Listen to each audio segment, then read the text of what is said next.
Thank you, everybody, for joining us for this Thompson-Nicola Regional District Solid Waste Management Committee of Wednesday, October the 22nd. The TNRD acknowledges that we connect with many First Nation communities across our vast regional district and today are located on Tecumseh territory, situated within the unceded ancestral lands of the Secwepemc Nation. The TNRD appreciates the partnership that we have with Tecumseh, Secwepemc, and respect the territory and the land on which you gather today. Item number 3, any additions or deletions to today's agenda?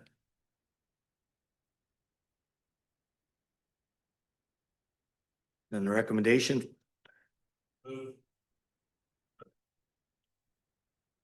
Moved by Director Blackwell, second by Director Hutton. All in favor? That is passed. Item number 5. Consideration for increase the user fees of the mattress drop-off. And I believe Manager Vieira. Yeah, I'll pass that over to Ms. Mayu to walk us through that report. Perfect, thank you. Good afternoon, everybody. Nice to see you all again.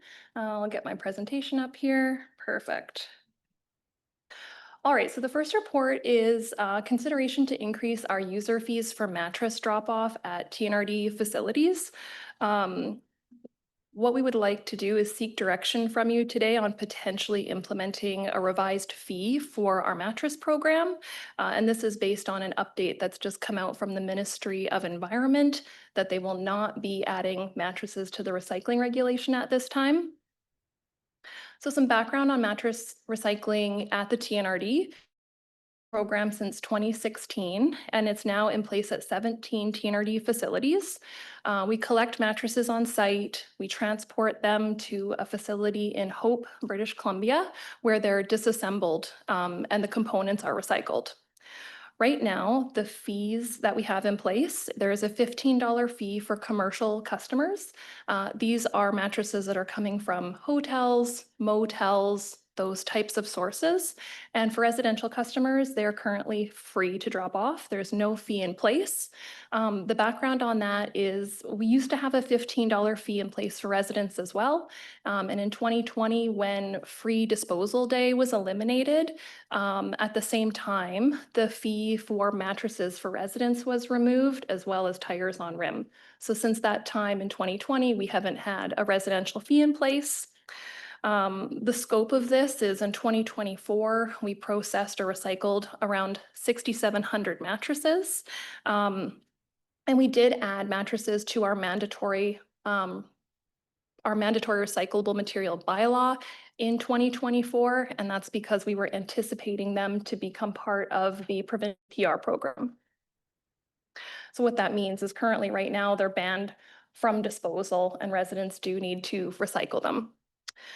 So you may recall back in September at the board meeting, we did bring some information forward based on this update from the ministry, and the TNRD did send a letter to the Ministry of Environment regarding the recent decision. So again, in the ministry's 5-year action plan, that's where they schedule what items they're going to put into the recycling regulation, and they have that as a 5-year plan. Mattresses had been included in that plan, where they stated they would amend the regulation by 2024, and that they had expected a recycling program to be operational by 2025. What that would mean is once an EPR program is in place for mattresses, it would shift the costs of their collection and recycling onto the stewardship program, which is the producers, manufacturers, distributors, and consumers. So that means the TNRD would no longer be covering that cost. So in July of 2025, we were notified that the ministry would not be amending the recycling regulation at this time, and they cited economic challenges and affordability concerns being the primary reason. In response to this, the TNRD and other regional districts have sent letters to the ministry encouraging them to reconsider that decision. We did receive a reply from them on October 6th, which was included in the report as attachment 2, confirming that it's still a priority for them. The delay is temporary, but there was no timeline provided, unfortunately. So that's why we're bringing this forward to you today for consideration. So the program costs, the 6,700 mattresses in 2024 cost the TNRD just under $290,000 for the processing and for the transportation and processing. So per unit, this is $43.25. With the current fee structure, we're only recovering 3% of that cost through the user fees. And the rest, 97%, is being funded through general taxation in the regional solid waste service. And you might be wondering, well, if it's that expensive, why don't we just landfill them instead? And this is why recycling is the better option for this type of waste. Landfilling mattresses is very costly and problematic. They are bulky and they're very hard to compact in the landfill. Each unit on average consumes about 0.9 cubic meters of landfill airspace. And this reduces our landfill lifespan and increases long-term operational costs. Looking at how many mattresses we recycled in 2024, if we were to landfill all of those instead, they would consume approximately $1.13 million worth of landfill airspace. So that's considering our DRC rate, demolition, renovation, construction, is $250 per metric ton. So that's what the revenue we would get for that airspace if we filled it with mattresses. That's what would be consumed. So recycling them instead preserves our landfills and it delays our landfill expansions. So the rationale for potentially adjusting the mattress disposal fee is we are seeing overall rising costs in the solid waste management service. Right now, the revenue we're receiving is minimal at 3%. There's no timeline for the EPR program, so we do not know when those costs are going to be shifted to the EPR program. And so right now that is a burden on taxation. We are proposing, you'll see that there are 3 different options in the report. The staff recommendation or proposal is to implement the $20 per unit fee, and this is aligned with the City of Kamloops fee structure, which helps ensure that we're not pushing mattresses from one facility to another. So again, looking at the regional fees, TNRD residence is free, commercial is $15, City of Kamloops is $20 for both sources, and the Squetsnum landfill also accepts mattresses, and those ones are $35 per unit. So the options that have been presented, option 1 is status quo, where we leave it as is. Option 2 is we implement the $20 fee for all users, both residential and commercial.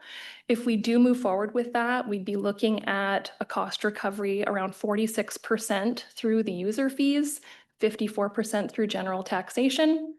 Option 3 is up for committee discussion. If you'd like to look at an alternative route, we can discuss that and run through a couple of different scenarios, what that might look like.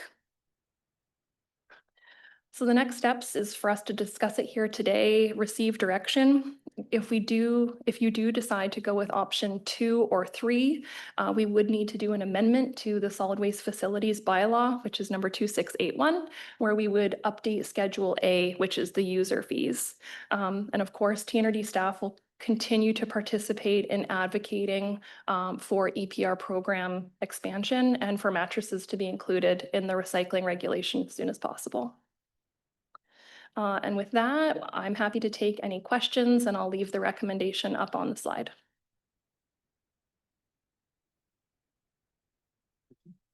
Kirkley? Thank you through the chair. I would like to look at option 3, potentially, I'll say it, $40, and then it's almost fully funded. It's not like we recycle mattresses every day. Like I know my own experience is every 4 or 5 years we get a mattress. So the $40 is over a 4 or 5 year period wouldn't be so bad, but I'm willing to listen to everybody else. Director Blackwell and Director Hutton and myself. Thank you for the report. A couple questions right off the bat. Have we discussed this issue with the city of Kamloops to see if they're in thoughts about increasing their rates? And then the second part of that, is there any indication that we are receiving mattresses from outside of our catchment areas?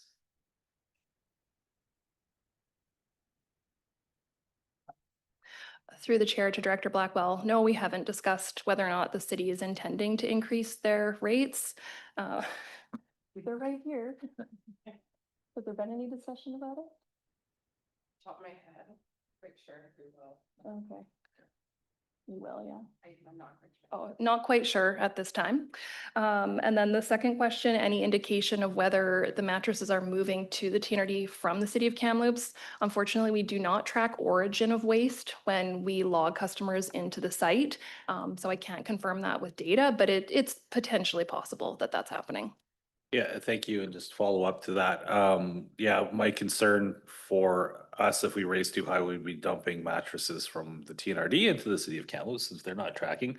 But also looking at some of the hotels and stuff in our area, if our rate is too low, those commercial hotels, motels could be dumping into the TNRD as well in bulk. And sometimes I see almost 100 come up in a truckload sometimes. I know they are arriving in ours, but as far as options, yeah, I'm with Director Kersley.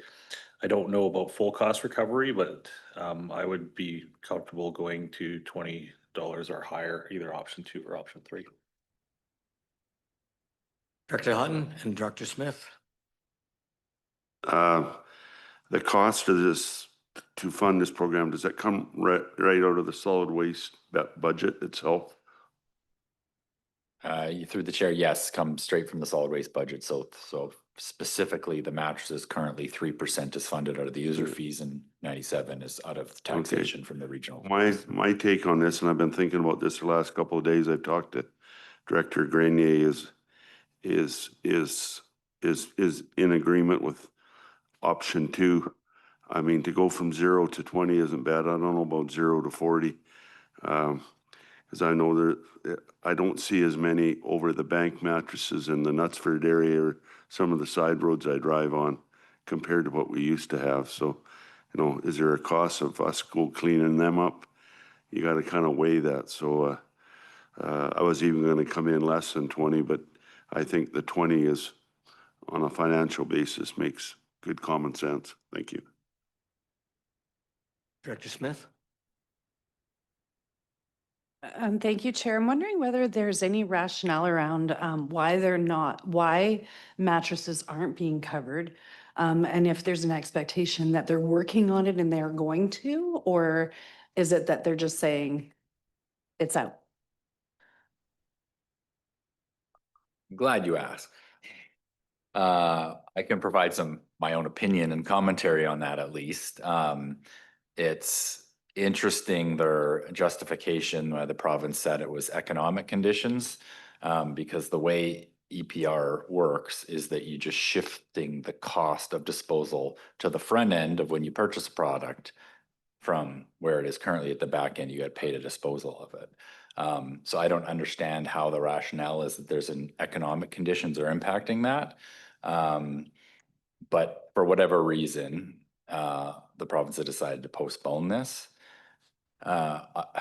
Whether or not they're going to add it to the recycling regulation at some point, I would hope so. They're getting a lot of pushback.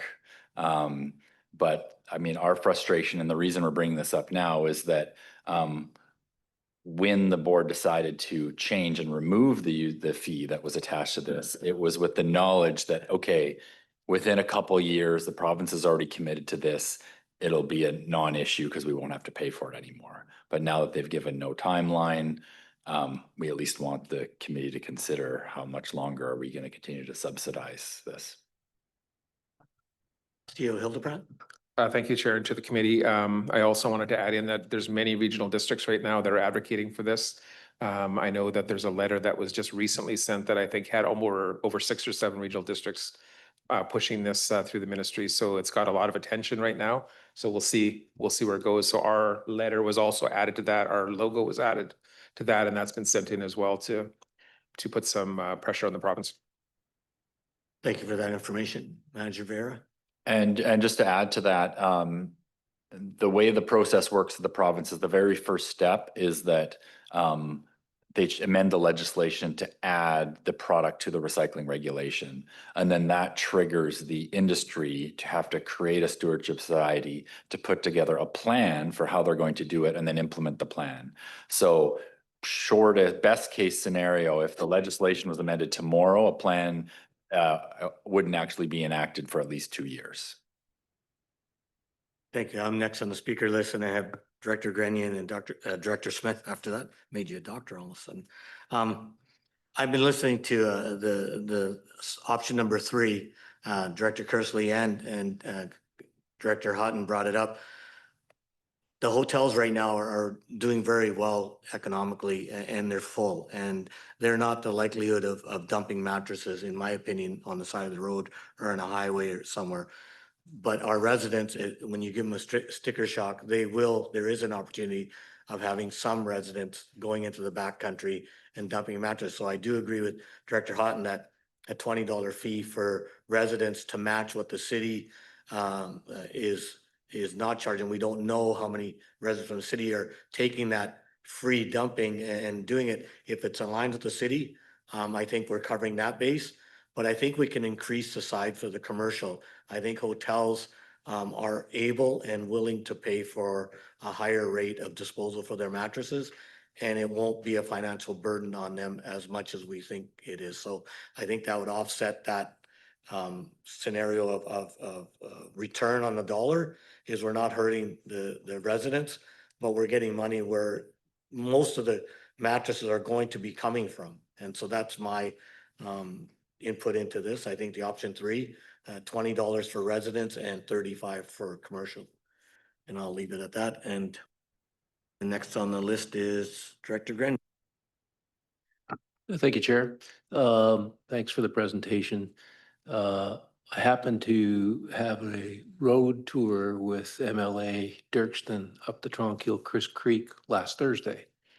And we had members of the Tronquil Community Association with us in the truck. And of course, we're looking at the road, but we get to our transfer site and she says, by the way, well, the committee chair says, by the way, when can we get the mattress that has been out in front of our transfer station picked up? It's been there for over a month. And so I took a picture of it. And then on the drive back down, and she says, and by the way, aside from that blue one across from the transfer station, here's a mattress that's been there for 2 years on the side of the road by kilometer 3. So here's one road where people, for whatever reason, didn't take their mattress and do the right thing, and they threw it by the side of the road. So we have 2 issues. One is, can we pick these mattresses up because they've been there for a while? But secondly, to reiterate what Director Houghton and Director Sarai said, I think we better tread pretty carefully on a fee for users who might just find it better to throw it at the side of the road than to pay 15 or 20 bucks, or particularly 40 bucks. And I understand 100% recovery of our costs. I think that would be our first goal. But if we're going to end up with a whole lot of mattresses in the rural part because they don't want to pay the fee, then we're going to have a lot of money recovering these mattresses too. So that's some food for thought. Thank you. Some valid points there, Director Grenier. Director Smith? Thank you, Chair. Yeah, I totally agree. I'm just not clear. I can't remember what the charge was when we were charging, like before COVID or whenever it was we switched. Was it 15? Yeah, so it was 15, then it went to free. And there was definitely a drop in roadside dumps of mattresses in my area for sure, as soon as it went to free. And I understand, I understand the economics of it, but as Mike has said, it's, if even going back to the 20, you're definitely going to go back to the old days in my area. I'll guarantee it. So I would agree with going with the 20, and somehow, I mean, all of the taxpayers are picking up the residual, correct? So at least the 20, the people that are actually dumping the mattresses are paying for the, paying for the mattress to be disposed of. So I think it's more of a user pay and, but I totally agree that we're gonna be looking at more mattresses on the side of the road. Thank you for that. Just a second question to staff. Is it possible to implement this in the report? I'm not sure if I saw it. Can we do a pilot project? Can we look back at it in a year and see if there's any negative issues come back from raising the price and saying what the directors, most of the directors have shown concern for? Yes, so I'll start by just clarifying. The way this is done is an amendment to our bylaw. So we do that regularly if we want to change any fees in our solid waste bylaw. So at any time, we can revisit that and we can revisit the discussion here at this committee. That's fine. So I will add to this discussion that, keeping in mind that our entire solid waste system is built around the user pay structure. So, we have a fee for the majority of waste or all the waste that goes into landfill, there's a fee associated with it. Any recycling fee that's covered by the Extended Producer Responsibility Program is free, but everything else there's a fee related for. This is actually an anomaly that we are accepting mattresses for free, but covering all the costs of recycling it. Do you have anything to add, Adriana? Thank you. I'd just like to add an update on the dumped mattresses. So we can go and clean those up. And I can pass along the information to you for the Tronquil contact on how to do that. It's an easy online reporting form. And then in terms of tracking mattresses that may be dumped to see what the impacts are, yes, we can do that. We're using a new application now for tracking all of our reported illegal dump sites, cleanup status, cost. So I can definitely record that information and provide it to the committee. Thank you for that. Director Grenier? Thank you. 2 points to that. I, as the EA director, want to report it. So I've got the pictures, I got the locations, and I'm happy to fill out the form so that we can get this picked up. The second thing is, I'm just wondering what the appetite of this committee is to do that two-part thing where we say, okay, commercial people dropping off 100 mattresses, they should pay a different rate than the local. And I'm just wondering if there's an appetite, just throw it out there, $20 for rural residents and commercial, $35, $40. Is there an appetite to go that kind of route? So what I'm hearing, Director Grenier, is option 3. If I can get that back on the screen, please. So we're going to make the set rates here. And so what you're putting in option 3 is a $20 for residential and 35 commercial. I'm throwing it out there. I'm happy to make a motion, but I don't want to waste people's time if And there's a motion on the floor. I can make it. Oh, we got Marnie at the back. Corporate officer. Director Stanky is also online, so we just have to make sure that we get his verbal approval when we're conducting the vote. Okay, so I'm happy to make the motion at $20 residential and 35 commercial, and people can respond to that. How's that? The first? I'll second that.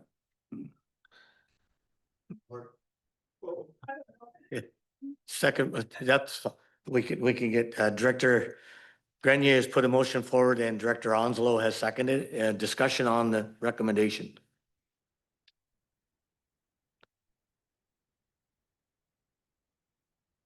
And if we can get Director Stanky on the, okay, she just not, okay. So no more discussion on that. If we can, staff, is that's okay for you to proceed us voting on that? All in favor of the recommendation? That is moved. Director Sankey, if we can get a verbal on that?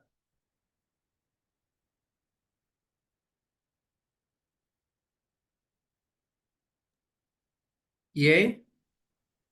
By not providing a verbal, he's still voting in favor. Thank you. Chair, if I may just add some clarification for this committee. So now that that's been voted on, the next step will be we'll take this committee's direction and prepare a report, an amendment to the solid waste bylaw, the fees bylaw, that then will go to the board. So normally this recommendation would go straight to the board at the next meeting. It probably won't be the next meeting, might be the meeting after that, where we actually have the bylaw amendment ready to go through. So just in terms of the process. Thank you for sharing that information. And on 5.2, I will be declaring a conflict and stepping away from this discussion, and Vice Chair Grenier will be taking over this discussion. Director Sarai, could you just describe what your conflict is? Sorry. Sorry, Corporate Officer. Yeah, as a city councillor, this discussion may end up at city council chambers in Kamloops, and I think to be prudent and fiscally responsible and transparent, that I should not be part of this discussion, as it could lead to another discussion in my chambers.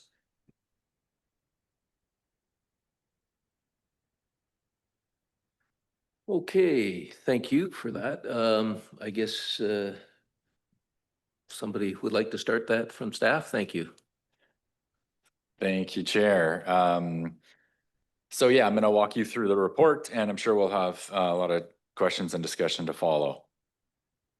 So the purpose of this report was really to tell the story of this committee, of the operational change that took place back in September, where we changed where the majority of our waste was being landfilled.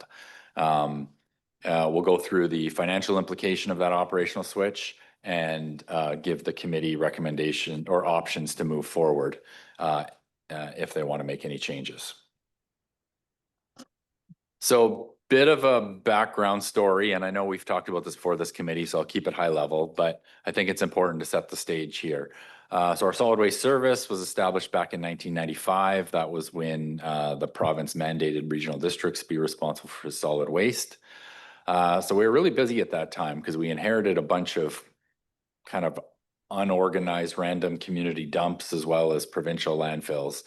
So there was 29 small landfills that we were responsible for. I don't even want to say operated, that kind of ended up on our lap in 1995. We consolidated those down by shutting down the majority of them and replacing them with unstaffed transfer stations. So by early 2000s, we were down to 7 landfills that we were actually burying waste in. So all the waste from the transfer stations was going to one of those 7 or the Cache Creek landfill. So then in 2008 was another major shift. That's when we adopted our 2008 Regional Solid Waste Management Plan, and that was the major shift to this eco depot model, where we have full service transfer stations that essentially accept all the same materials for disposal as landfills, as well as increased recycling opportunities.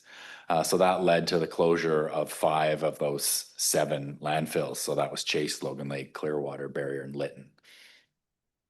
So the goal of the Regional Solid Waste Management Plan, like I said, was to increase the recycling and diversion. That's with the eco depots, and to reduce the overall waste to landfill by 30%, as well as to reduce our operating costs. And that was the basis for closing many of those landfills.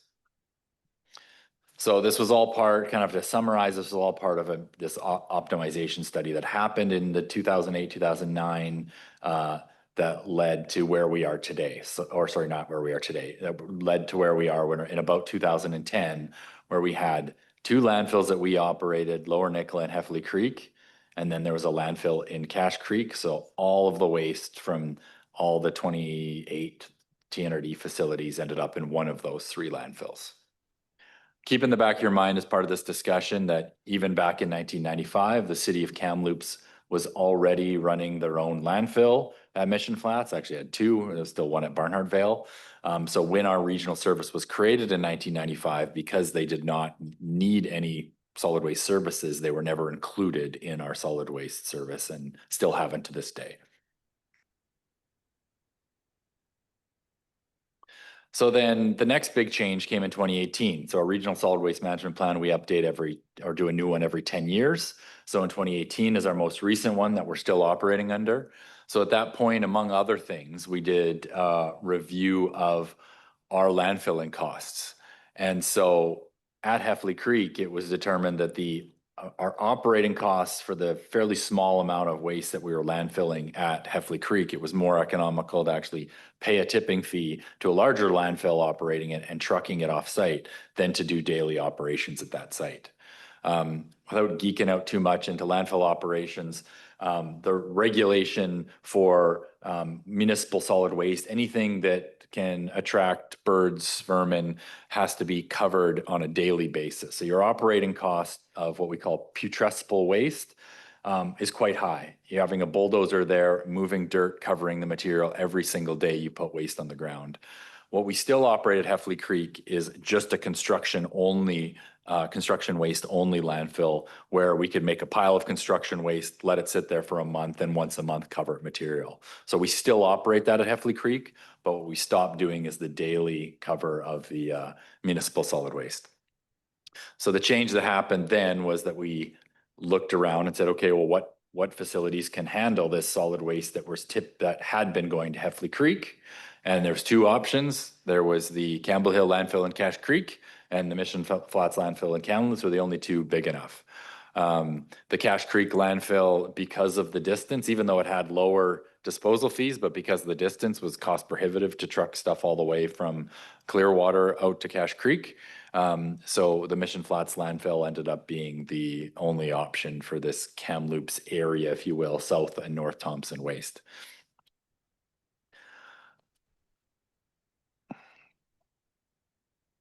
So to clarify, where we ended up in 2018 was anything from the North Thompson and South Thompson was going to Mission Flats.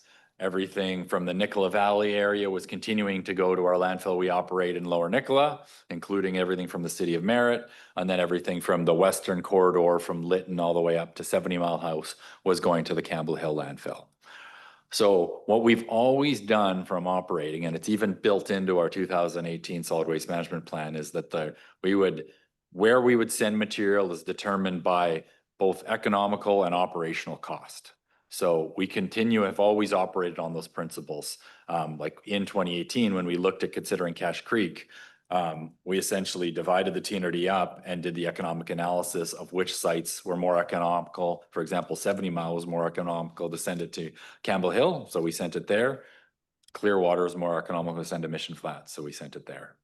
So the way we operate at both Campbell Hill, which is a private landfill, and Mission Flats up until recently is we are just a commercial customer, just like any other commercial entity that hauls waste in there. We pay the posted tipping fee to bring their waste there.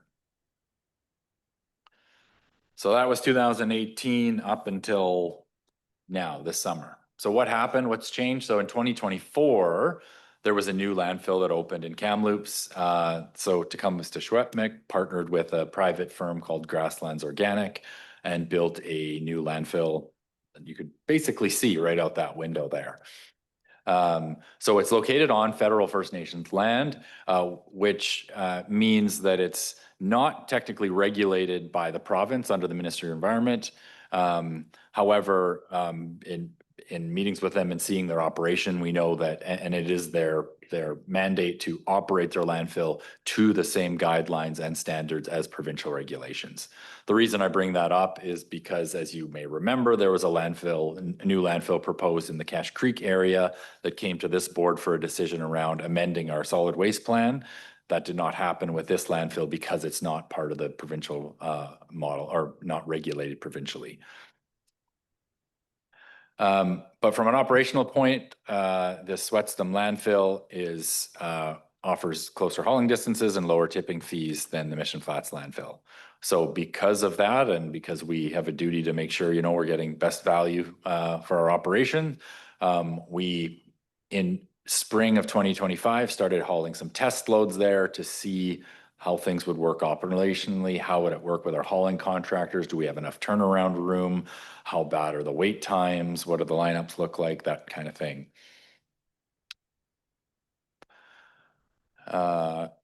And also when we made that change, or when we started bringing those test loads, we did notify the city council for making this change, partially because operationally it impacted them. If our trucks weren't going there all summer, that's less volume for them, and they knew we were considering making this change.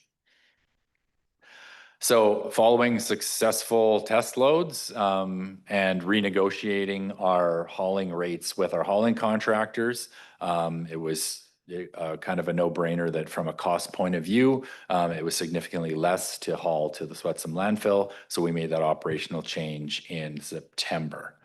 So that basically, it's all the North Thompson waste as well as what's in the South Thompson that goes to that landfill. So to clarify, there's still no formal contracts in place. We are a commercial customer of Sweatsum landfill. We continue to hold a commercial account with the Mission Flats landfill. So we still have the flexibility to go to either or, but at this point, the vast majority of it's going to that facility because it's closer. So you've seen these numbers in the report, but just to review kind of the cost savings. So over our annual cost savings are estimated at just over $100,000. About 3/4 of that is through tipping fee savings, and about a quarter of that is from the reduced hauling costs. Because when we changed the location, that gave us the opportunity to renegotiate hauling rates with our hauling contractor. So the turnaround time from Clearwater to the Sweatsum landfill is shorter than Clearwater than all the way out to Mission Flats. So these budget numbers have been included in the provisional budget that you're going to be seeing next month. So these reduced costs are already reflected there. And just a reminder that all of our regional service costs are funded about 70% from taxation, about 30% from the tipping fee revenue that we collect. So options moving forward. So you'll see the options that I'll go through in detail in a second, but historically, we have, as I talked about before, we have not done a public procurement. We just continue to go to whatever site is most operationally feasible and gives the most economic benefit. We have no long-term commitment to any landfill or any minimum tonnage we're committing to. So obviously this new opportunity now presents us with a situation that we haven't been in before, where we essentially have 2 landfills in close proximity in Kamloops, both that can handle our material. So one option is public procurement that could lead to additional cost savings. But also our purchasing policy permits us to direct award with other local governments, and as well as giving the flexibility of not having any minimum tonnage guarantees or sole commitment to use a single facility. So yeah, option 1 is we're calling it status quo. So we have up to this point continued to operate on what's best value and best operation, and that gives us the flexibility to make changes on the fly as needed. And this, if we went with this option, that would see as per the current posted rates, we would continue to see the majority of our waste going to the Sweatsum landfill, meaning the majority of the Kamloops area waste. So option 2 is we could go forward with a formal public procurement. So each landfill owner would submit their best proposal. We would evaluate it not just on cost, but the best overall value. Because obviously, as you saw in our numbers there, it's not just the tipping fee, it's also our hauling costs would be different depending on the facility. And there could be other benefits or incentives that are submitted as part of a RFP process. So the benefit to this could result in further cost savings. So potentially those proponents would bid at a special rate that they would offer us in exchange for guaranteeing a minimum volume to that site. But it may also reduce our operational flexibility that when there's a long lineup, we couldn't just switch or pivot without potentially breaking any contractual obligations. The other just comment I'd make, if we were a landfill operator, one of the challenges with a landfill is that for them to commit to a long-term rate might be challenging, because if we want them to lock in a tipping fee for the 5-year term, that's a long-term commitment for them. So if they set a rate, are we going to be better off in the long run over a 5-year term with that set rate for the 5 years when we don't know where the rates are going to go? Just a comment. So from a staff perspective, I think I said this in the report, like we're giving this as an option that we're comfortable moving forward with either or. But wanted to give the committee, most importantly, the background of why we made this operational change. And if the committee wants to direct us to change from the status quo, then we're all ears. So I will leave it at that. Okay, we have questions from Director Houghton to start with. Thank you, Mr. Vice Chair. I've been thinking about this one long and hard too, like I did the mattresses, and I feel that, and I think I've asked this question earlier to the staff, you know, in making this decision on going where we are going now, have we had good consultation with the city of Kamloops on the reasoning on why we're doing this? Because I consider the city of Kamloops as a partner in this building and in this whole organization, and I want to make sure that yes, we have to run this as a business, and yes, fees and all this are important, but our association with the city council is also very important. So if that has been done, I would like to see us keep the door open to both and let you do what you've been doing. Operationally, that makes the most common sense. If the load from Knutsford makes more common sense to run down to Mission Flats this day because of whatever, we'll do it. And if it makes more common sense to go the other way, fine, but it gives you the go-ahead. And I don't want to see us tied in with one or the other, because I think we need the flexibility in this world that we live in. And it's nice to have both options, because there's lots of things that could come up and create, you know, headaches along the way. And at least we have the option of two. So I'll leave it at that. CEO Hildebrand. Thank you, Vice Chair. Just to answer your question, Director Houghton, we have had conversations with the City of Kamloops over the last 12 months, including just recent ones at UBCM with the CAO. So they are completely up to speed on kind of what our thought process is, what we were bringing to this committee, and whatever decision comes from it. Okay, thank you. I'd make that motion if you wouldn't want me to, or do you want more discussion? I think maybe just if we hold off on the motion until we've completed the discussion. Director Smith. Thank you, Chair. And I think I actually agree with Director Houghton as well. I think the cost savings already exist because we can choose which facility we want to use. We have the flexibility, and there's nothing precluding us from entering into any contract later, you know, as we see things, you know, change or more for whatever else happens. So I think I would also agree with Director Houghton on option one. Thank you. Any other questions? I have a question, but yes. Take it, Chair. The tipping fees you mentioned are less at the Indigenous landfill. Has there been any discussion with Kamloops to match those tipping fees, or are we happy if we have to go to Kamloops, then we know we're going to be paying more, even if the transportation was about the same? We're going to be paying more for tipping fees in Kamloops than we would at the new one. Yeah, thanks for that question, and it's a good question. I'm glad you asked, because Kamloops operates the same as us, where they set their rates through a bylaw. So their rates are set. They can change them at any time, but their rates are the rates based on what that bylaw says. Now, if we were to go down the option 2 to public procurement, they have the ability to offer through a contract, through this kind of process, a different rate to the city of Kamloops. But what we can't do is the middle ground of going around and price shop. They can't give us a special rate just to get the material going back there without going through a formal process. Does that answer your question? So basically then we would be okay with knowing that every time we dump at Kamloops, we're going to pay more. Yes, yeah. And that's why I'm saying that under option 1, based on current rates, the majority would go to Sweatsum.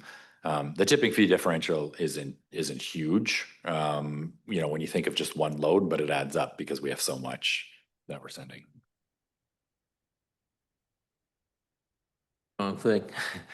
I have a question. So we've got those two options, and I take it because of the travel distances, the Cache Creek site is also a fixed price or something. I'm just wondering, a reverse auction, often you go to a bid and you say, all right, well, who wants to sell me this service? I'm thinking a reverse option where we say we've got so many metric tons and we're offering the first metric tons at a rate. Is there any takers on that? Sort of the way bonds are sold. And I'm just wondering if there's any appetite with that, because we have so few choices. We either have three choices or maybe we have a fourth choice if we opened up our own at somewhere. But does that make any sense to look at it now that we have this in front of us? Yeah, through the chair, or thanks to the chair, I guess, vice chair. I think what you're describing would be a different, or essentially an option one, a type of public procurement. So that would be maybe a different model of how we would do the procurement, but ultimately going out publicly saying, we want to enter into a contract for this service and then receiving quotes. So if you're proposing the model where we say what the price we're willing to pay is, that would still be through a public procurement process. So the difference being that in a procurement process where there's basically two people, it's like two elevator service contracts. It's going to be the same. Whereas if you say, well, we're offering, I'll just use numbers, 2 million metric tons was our total. We would offer the first 1,000,000 metric tons at $25, the next 500,000 at $30, and the next 500 at 35. So then the landfill operators are sitting there saying, well, we would like to get that million, or we're okay just getting 500,000, and we've kind of locked in our price. I'm just wondering if there's any, I know it's a new way of doing things, but this idea that there's a set rate from a bylaw and nobody's even looked at competition, perhaps the city of Canada is going to have to look at competition in the future now that it does have this, and maybe they'd be open to that. I'm just, I'd like to get some savings given our talk at the Finance Committee this morning. Yeah, I am not sure what else I can add. I hear what you're saying, and that mechanism we haven't thought about, but that would be going through an option one, some type of public procurement in a different format, if you will. So if that was the direction, we could look at different options for it. But what I'm hearing, correct me if I'm wrong, is you're still proposing that model would be committing to X amount of tons to a specific facility. So currently we're not doing that. We're going as a commercial customer, whoever's offering the best rate and most efficient hauling location is where we're going to. Yes, I guess that would be a quick scenario of what I'm talking about. My concern is that the TTS rates are going to ultimately get up to the other rate, and if we could lock in some savings. The other, I'll move it on because I know we've got to get to the questions, but you had talked about 5 years. Is there any reason why we would not look at a shorter period, like a 2 or a 3 year period, if 5 years seems to be too onerous on the landfill operators to commit? Yeah, good question. And we would consider the different time periods. We generally go with longer term contracts because of the amount of work to actually do public procurement and to see the benefit of that. But we don't have to do 5 years. 5 years is just the maximum term of a contract. One other thing I think is related to this discussion and your comment about seeing maybe all the landfill prices will continue to increase. Going back to the story I told about how we used to landfill at Heffley Creek, we have not changed our operating permit at Heffley Creek. At any point, we can resume operations and operate our own landfill at Heffley Creek to landfill this material. So if we ever get to a point that we're spending more money on tipping fees than we could deal with it ourselves at the Heffley Creek landfill, we could pivot fairly quickly within a matter of probably 6 months and start operating there again. So it's a kind of a ace in our back pocket that we could use. Thank you. And I think we have Director Smith, and then perhaps we should move on to the option question. Thank you, Chair. I was just wondering about the estimated savings of 108,000 or whatever it was for this year. Do you anticipate that going up by every year, or how confident are you that that type of savings will continue on?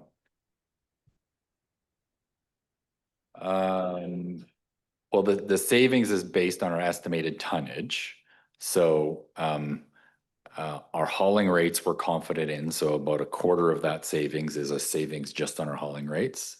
So we're confident that continues to the remainder of our contract, which is another 3 years. But no, I guess the tipping fee thing, we're always at the risk of if fees change, then we may pay more. So we have no guarantee that either landfill won't increase their prices tomorrow.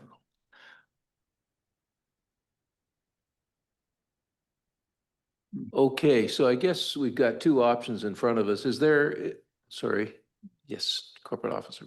Thank you, Chair. Director Sankey's online, so I just want to make sure if he has an opportunity to weigh in. Sure, I'm Thank you. sorry for that. Director Stankey. I'm fine. Oh, I'm fine.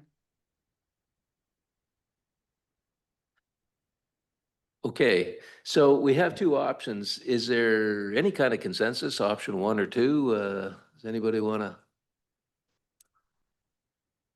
Okay, so we have option one, Director Houghton, and second by Director Smith.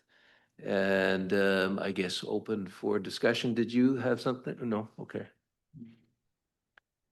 Perhaps we just read out the resolution just so everybody online can hear it as well. Yes, for everybody online, option one, maintain status quo with no public procurement process initiated at this time for TNRD municipal solid waste to Kamloops area destination landfill. So that's the option number one. And I guess we'll have some discussion on the motion and then we'll vote. Yes, Mr. Vieira. Just something to add in for clarification to Director Smith's comments. And I was reminded of it because the way we worded this option is that there's no public procurement at this time. But if we were in a situation where we found, fees were increasing, at any point, we can initiate a public procurement process. It's not a now or never sort of thing. Okay, so no other questions. I'll call the question. All in favor? Opposed? Director Stankey, how do you vote? Yay. Yay.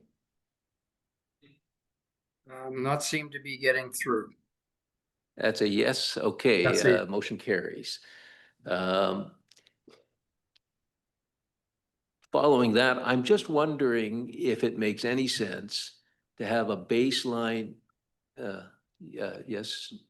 Apologies. Are you still discussing the Yes. current one? Yes, and then I'll Okay. ask that Mr. Sarai come in after. So I'm just wondering, you had mentioned the baseline, that we always had the next option, which was the cost of the landfill that we have. And I'm wondering if we should internally understand what our baseline cost is so that we can measure it against what the posted fees are or competitive fees. I'm just wondering if we should have that in our back pocket, because I think this thing is going to come back to us at some point. Is that something that you would recommend? And then I'm wondering if do we have to document the request? I don't think that, well, it's up to the committee if they want to document the request formally. I would say, yes, that's something we're always mindful of, but I think that that's a suggestion we can take to include as a component in our next solid waste plan review, which we'll be initiating probably starting next year, if not the year after, because 2018, the next one's 2028 is due. So we'll probably be starting it, if not 26 and 27. This is something that you would be doing as a normal course. Yeah, so it'd be, we're doing a normal part. I was also going to add in actually as part of this exercise, we will be now reviewing the Western TNRD rates as well, because the Cache Creek landfill has increased their rates since we've initially started bringing waste there. So maybe we've passed the point where we'll review the math of what makes sense. Maybe there's one facility that was cheaper 5 years ago to truck to Cache Creek, and maybe now it's cheaper to truck into Kamloops. So I would say we're always reviewing that on our annual budgeting cycle in terms of operating efficiencies. Okay, anything further? Any questions before we bring Director Sarai back? Okay, thank you very much.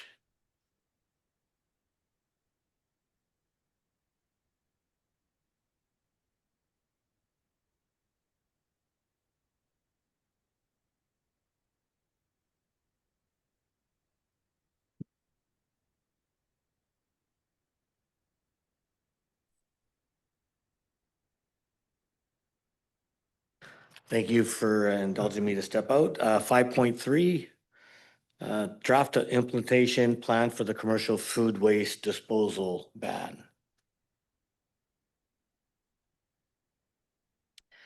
Thank you. Okay, so the next item that we wanted to discuss with you is the draft implementation plan for commercial food waste ban.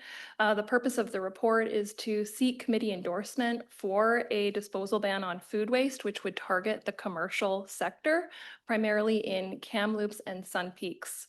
And we propose to implement this ban through the current TNRD mandatory recyclable material ban framework. So chatting, we've already talked about the regional solid waste management plan goals previously, but just a reminder, our goal is to reach 500 kilograms of waste per person by 2028. That is our target goal that we're trying to get to. So all the initiatives that we've done over the last number of years are trying to achieve that goal.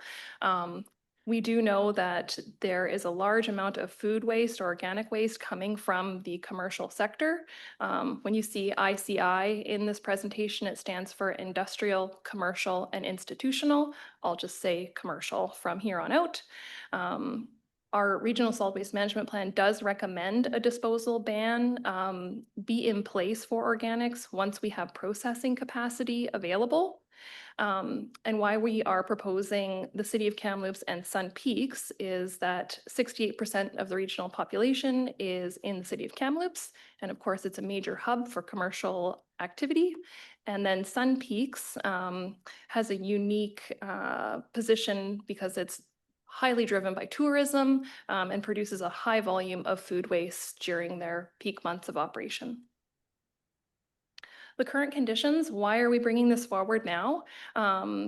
We now have private sector processing capacity available near Kamloops. There are 2 facilities. There's one outside of Cache Creek, which is the Emterra Environmental Composting Facility, and there's another composting facility at the Squetsum landfill site as well, and they are processing organics.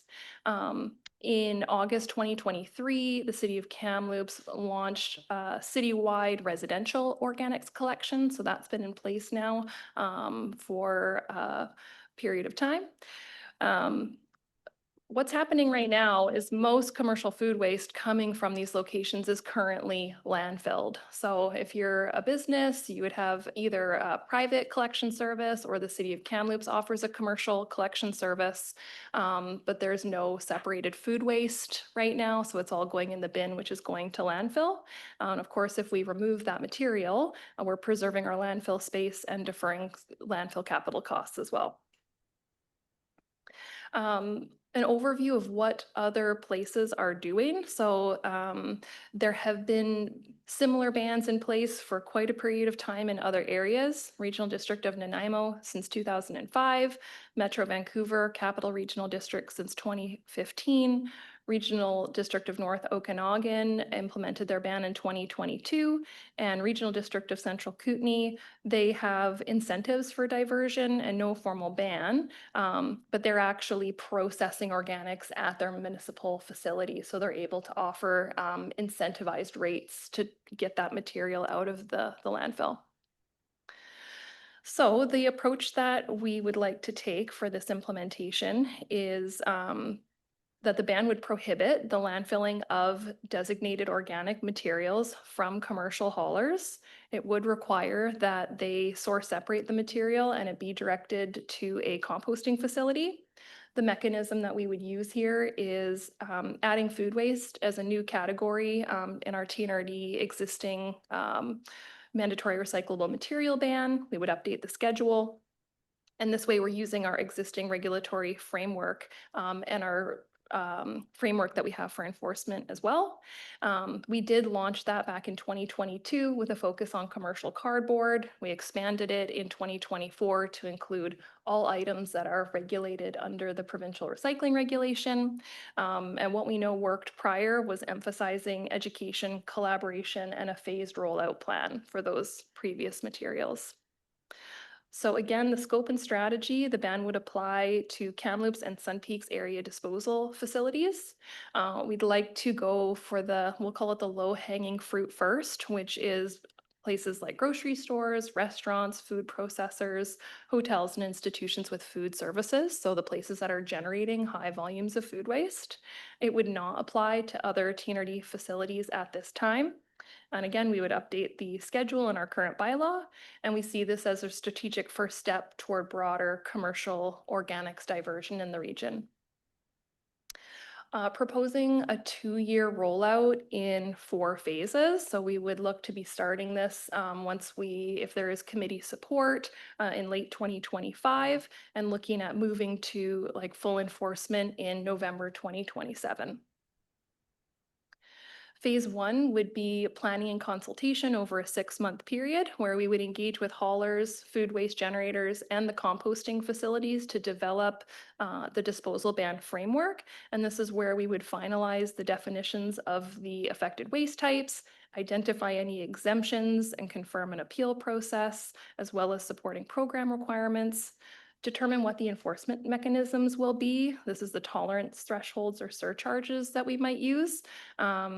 Right now, we do a percentage by volume of the load for the other materials that we see in the ban. And that was developed in consultation with the affected stakeholders for those items. We would update the TNRD website with all of the relevant information to keep that up to date, conduct surveys to gauge support and identify challenges, both from residents and from businesses, and then prepare our key messaging for outreach. Phase 2 would be stakeholder engagement and data collection. This again is 6 months. We would use our existing staff to respond to the stakeholder concerns and focus on engaging those large and medium-sized generators.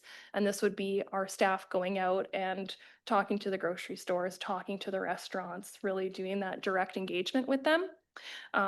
Building a database of the generators and haulers to support targeted communications, and proposing that our outreach methods would include phone calls, focus groups, site visits, and direct mail. So this would be fairly intensive, but we do have existing staff that would have capacity to complete this without the need for additional staffing support. I'll go over phase 3 and phase 4. This is quite a ways down the road at this point, November 2026. So we would bring you updated information with more details from the first few phases. But phase 3 would be education and outreach, where we're actually distributing the educational materials to haulers. This might include posters, booklets, bin decals, website information. We would provide guidance on food waste separation and reduction practices. And the expectation would be that waste haulers are working directly with their customers to support compliance, because we would be doing enforcement at the solid waste facilities when the material is hauled in, and not at the source at the business. Phase 4 would be implementation and enforcement. This is where staff would engage directly with the haulers and the generators to monitor progress and provide education. And what we did prior is we broke down into sub phases where we do education for 3 months, mock ticketing for 3 months, and then we do full enforcement. And this is like direct on the ground, engaging with the haulers, inspecting the loads, and working with them directly. So ways that we would support a smooth transition here is the phased rollout plan, which allows time for education and adaptation. Having a collaborative approach with the haulers and the generators, leveraging the success of our current bylaw, which has seen increased diversion of those recyclable materials, which has been positive, and continue focusing on supportive enforcement and stakeholder readiness. So with that, I'm happy to take any questions, and I'll leave the recommendation up for discussion. Thank you, Manager Melu, for that great presentation, and exciting to see that we're going to be doing something up at Sun Peaks, which we've been talking about for a while. Questions for staff? Director Grenier? Thank you, Chair. How do you go about collecting in Kamloops, or well, in the areas you're proposing? Is it going to be different at Sun Peaks? And do you need a special kind of truck? Are we looking at yet another truck thing? Great question. We don't do it. So the idea here, is that we provide the framework to allow the private sector to provide the service. So the way they do it is, different options: front load bin service, where you simply have a third dumpster bin behind your grocery store, for example. Instead of just garbage and cardboard, you have garbage, organics, and cardboard. But restaurants often would have little roll carts, that sort of thing. But it's all, the vision here is, it's not the city of Kamloops, it's not the municipality of Sun Peaks, it's not the TNRD providing the collection service. It's we're providing the framework in place for their businesses to then go door knocking and saying, hey, I can offer you this bin service. There's a ban in place. You need to separate this now.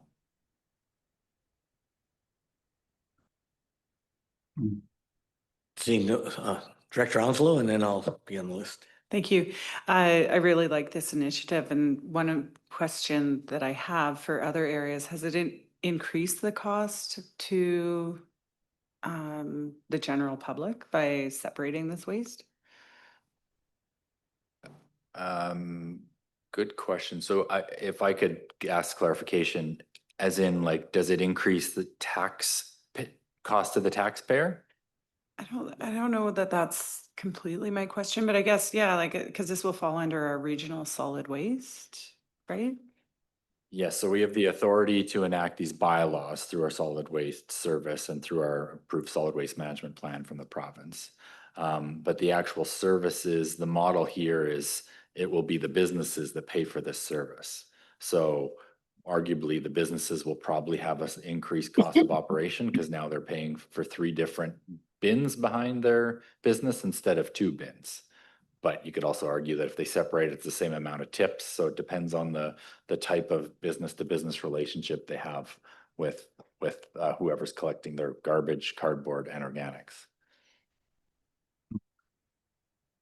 The question, thanks. The question, I think it's similar to that. So when you talk about enforcement, if the TNRD is not the one implementing or driving it or being involved in it, we're just sort of the setting up the framework, then how can we be the one going in and saying, well, you didn't adhere to it, you're going to get fined or whatever, when it's not us? That's my first question.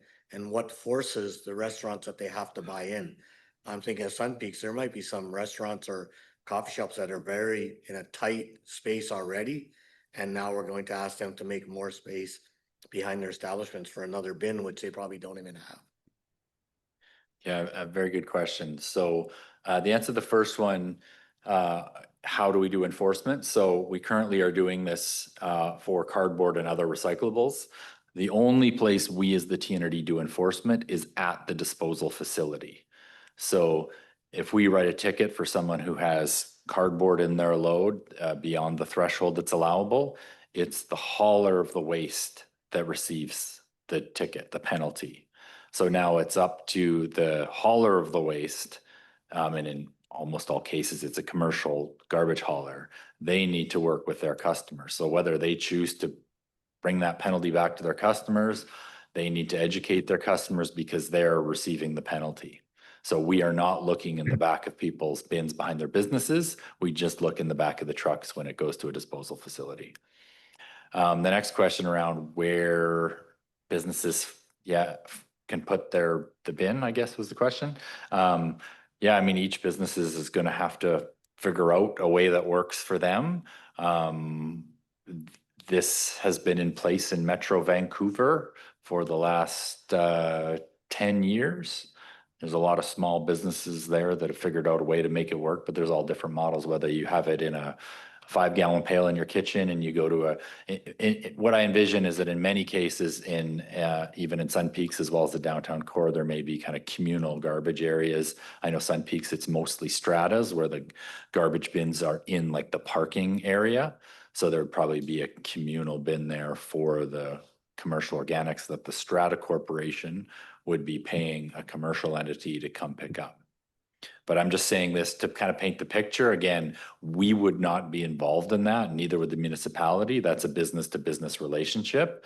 And I would like to see a lot of creative, interesting options that the business community comes up with, the commercial haulers, of what services they could offer to those businesses. But we've talked to those businesses. They're not going to do it now because the demand's not there, because it's easier and cheaper for the businesses to just put it in their garbage bin instead of paying for that third bin. So what we're doing now over time, again, this is a long rollout as you see, but setting up the framework to force that from happening, to happen, sorry. Thank you for that. Got Director Smith and Director Hutton. Thank you, Chair. So just so I'm clear, right now, what are they doing right now? Is it going into the landfill? Or the ones that are being good citizens are diverting it to a composting facility? So like when they hire a commercial hauler to specifically take waste, food waste, they're saying already that they're not mixing it with their regular garbage. They're actually already separating the food waste. But we don't really know where it's going, and we feel that there's a bunch of it coming into our landfills. That's correct. So there's limited commercial hauling companies that offer organics collection in Kamloops. But those who are doing it, yes, they are taking on an extra cost that their competition may not. But us providing this ban levels the playing field, as well as provides more incentive for those businesses to offer the service. Director Hutton. Yeah, I know we had one of the commercial firms here earlier on making a presentation wanting our support on a particular facility. If we go this route, is there enough capacity within the interior for this to be recycled? Like, is there enough organic recycled composting places that can handle this at the present time? Or will it make it so that one is created somewhere? Is there enough capacity as we speak for the material we have? Very good question. So the answer is yes. We have the Sweatston landfill as a component of that is an organics composting facility. And then there's also the facility in Cache Creek operated by Mterra. And a key point here that Adriana touched on at the beginning was, and it's built right into our solid waste plan, is that we wouldn't impose any ban like this until there's a proper facility that could take it, whether it's organics or other recyclable materials. So the reason we're bringing this in now is that now there is the capacity for it to be processed. Yeah. What I always say to my staff and the public, and probably to this committee before, is collection's the easy part. It's processing that's the harder part. So now that there's processing facilities, there's a lot of companies out there. I'll be happy to provide you with a bin and a truck to pick it up on a weekly basis. Can we just find out if Director Sankey's online, if he has any questions? And before we do that, I just have one question. Will this be going to the board as a recommendation forward so they have discussion as well? Or is this decision made here?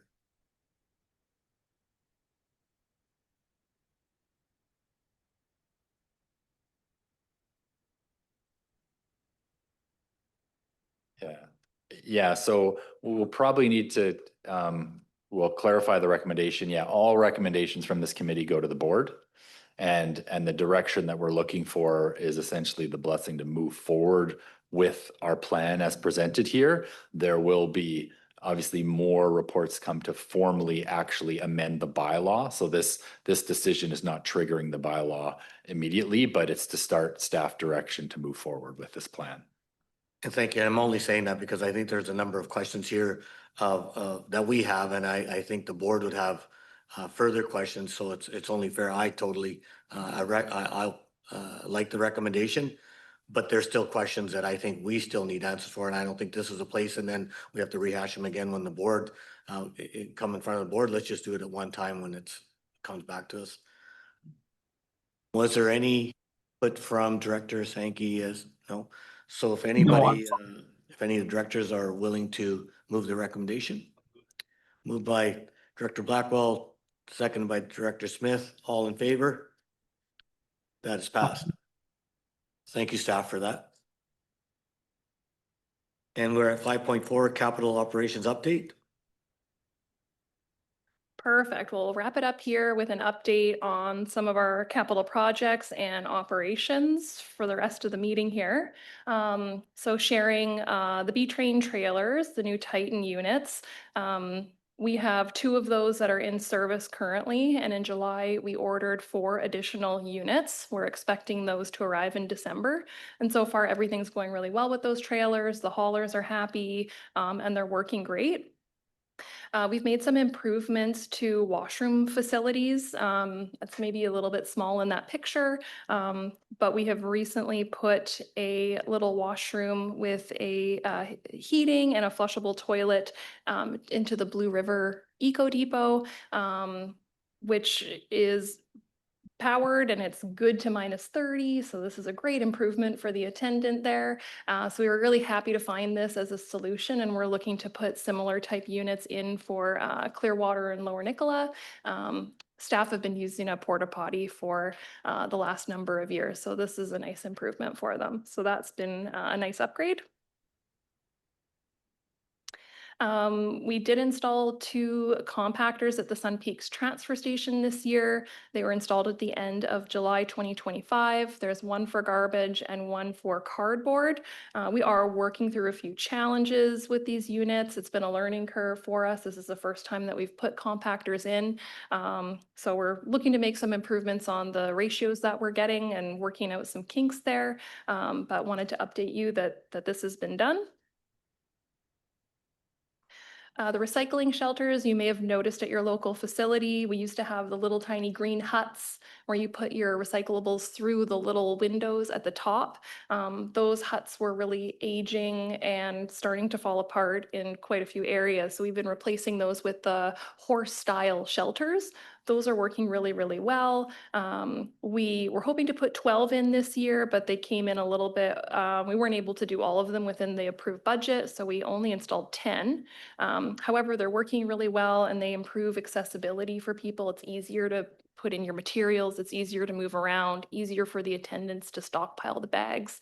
And we've added curtains to the front just to help keep the elements out of the recycling to keep it clean and dry.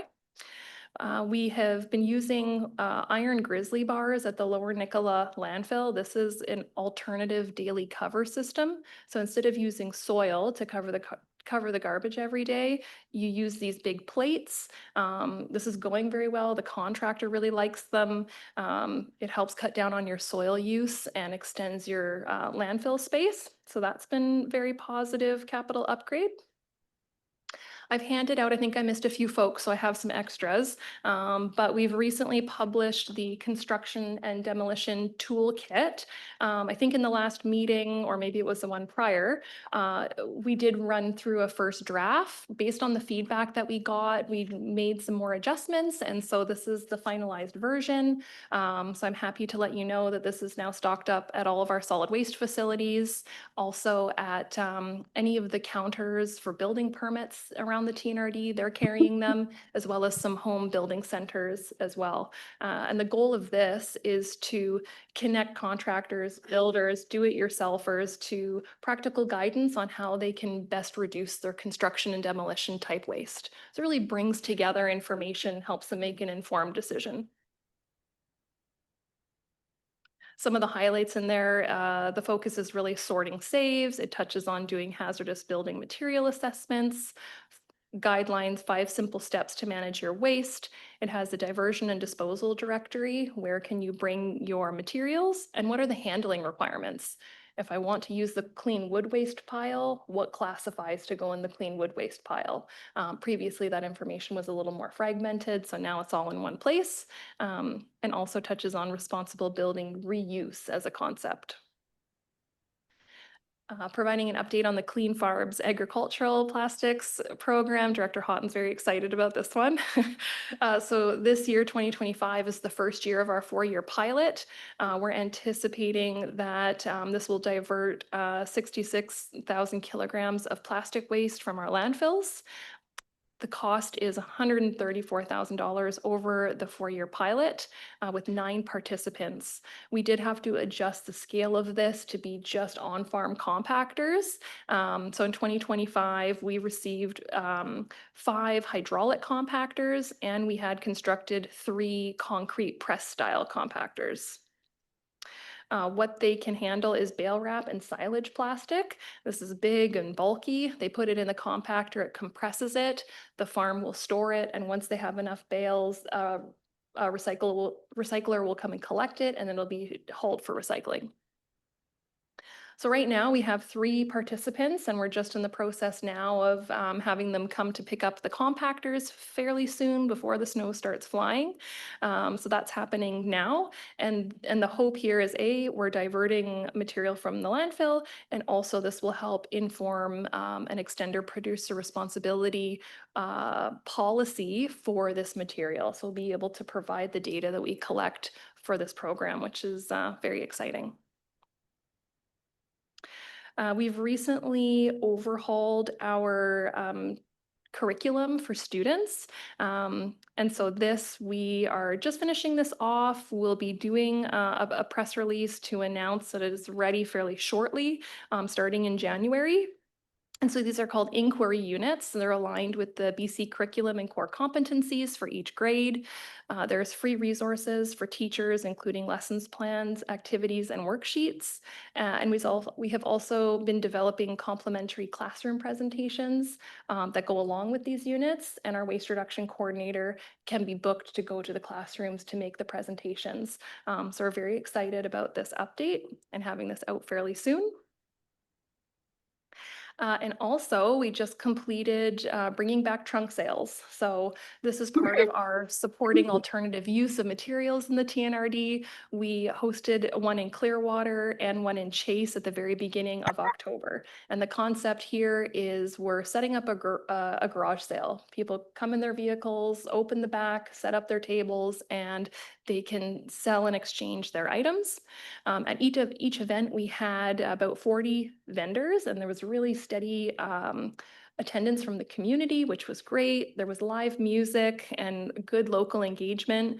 We had our solid waste staff there as well, providing education on recycling, composting, and waste reduction, and had some partnerships with local organizations as well, including the Chase Environmental Action Society, North Thompson Aboriginal Cultural Center Society, Clearwater District Food Bank, the Chase Curling Club, and the member municipalities. These are very well received. And of course, the residents have requested biannual trunk sales twice a year, which would be phenomenal. So we're excited to keep these events going and move them around to different communities. So this is a success. And then we've also been attending quite a few outreach events. We had a new waste reduction coordinator start, and they got out into the TNRD frequently in August and September. So we were able to attend 10 farmers markets, nearly 400 interactions there, 2 community events, the North Thompson Fall Fair and Rodeo, as well as the Lower Nicola Garlic Festival. And this is where we're there to answer questions and provide information and education on all things solid waste. And we get great feedback from attending these events. So I'm glad we were able to attend so many before things shut down for the winter. And with that, I'm happy to take any other questions you might have on those items. Thank you, Manager Maylu. That was very well received, and thank you for all the great work we're doing in our community. Any questions? Director Houghton? I just want to thank you for your work on that agricultural plastics one. I know it's a difficult one. It's not the easiest stuff to handle or find a home for, and as Jamie mentioned earlier on, and glad to see the pilots getting out. And if I could get a list of where exactly they are, I'm gonna follow up with each of them, but I think I know where the first ones are going, but I just want to thank you for that. And second question was, we initiated a cardboard, I think it was a 10% cardboard in our disposable garbage. Are we meeting that target? And now that we've gone to a new dumping facility, are we keeping track of the cardboard in our loads? Is that still a mandatory item? Through the chair to Director Houghton, are you, point of clarification, are you meaning in our TNRD bins that are going to landfill if they contain cardboard? Yep, so the focus is on commercial haulers. We do inspect commercial loads. We do look at our own bins. We don't. Yeah. Yeah, so we have looked at those bins. I can't recall off the top of my head that we've had any infractions in our bins, but I'd have to have a second look and probably confirm that for you. But things are going well on the implementation of the cardboard ban. And we know through the data that we have seen a real increase in the commercial cardboard that we receive separated for recycling. That data is very clear that it's been effective. Director Grenier? Thank you, Chair. Could you remind us remind me what we're doing with pallets? I'm thinking particularly residential pallets. I think you're probably dealing with commercial pallets through this. Through the chair to Director Grenier, pallets from residential sources are charged as clean wood waste, and that's set at $100 per metric ton at Eco Depot facilities. Oh, thank you. They're, all the wood waste, so the dimensional lumber and the yard waste is chipped on site, and the contractor is responsible to find an end disposal location for the material. Much of it goes to the Merit cogeneration plant. Seeing no other questions for new business, for the capital operations update. New business, I plan to get all of you out of here by 3 o'clock. So I am I just have one question to CEO Hildebrandt. Based on the makeup, this is the only committee I chair here in the TNRD. In other committees, I always prefer to get a heads up on agendas and sit down with the managers of that department, but also give the opportunity to my committee members to have input on the agenda items or to add things to the agenda prior to. So I'm just wondering how that can work, if we can implement that, because I think a strong chair is only as good as the strength behind them. And I think our committee, especially when they're all directors, I'm the only city folk here. I would like more input from them as well, if there's anything they would like to bring forward. So maybe a roundtable at the end, so we can share some things, and that could lead to discussions or agenda items for the future. Thank you, Chair Sarai. I think that's a great idea. That's something we always endeavor to do and make sure that we get input from directors when we're building any of the agendas on committees or boards. Typically, it's the chair that kind of approves that. So I think going forward, we just need to formalize something where the chairs are encouraging their committee members or their directors to share with them so that we can actually set up agenda meetings. So for example, we have an agenda tomorrow. Chair Roden will be here later today, or sometimes it's virtual, where we actually run through the entire agenda and kind of make sure she's comfortable with everything that's in there. We also talk about future agendas and things like that. So we just need to formulate that, and between myself and Ms. Jeremiah and others, we will make sure that we do a better job of that. Thank you, much appreciated. And with that, we are adjourned.